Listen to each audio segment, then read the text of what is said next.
Hi all, welcome to episode 2 flat cost series. నాకు ఈ beautiful dress సకియా fashion నుంచి వచ్చిందనమాట. వీళ్ళు ఈ కలర్ అంటే ఈ ఫ్రాక్ మోడల్లో డిఫరెంట్ కలర్స్ ఆప్షన్స్ ఉన్నాయన్నమాట. ఈ డ్రెస్సెస్ వరకు ఫ్లాట్ కాస్ట్ ప్రైస్ ఇస్తున్నారు.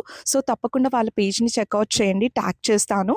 అండ్ వీళ్ళ దగ్గర dresses, lehengas, long frocks and summer frocks collection అయితే చాలా చాలా హ్యూజ్ ఉందన్నమాట. నాకైతే అన్నీ నచ్చాయి. ఎంత ప్రిటీ ఉన్నాయో పక్కా ఒకసారి వెళ్ళి పేజ్ని అయితే చెక్అవుట్ చేయండి. చాలా యూనిక్ కలెక్షన్ అయితే కనిపిస్తుంది ఆ పేజ్లో. Thank you.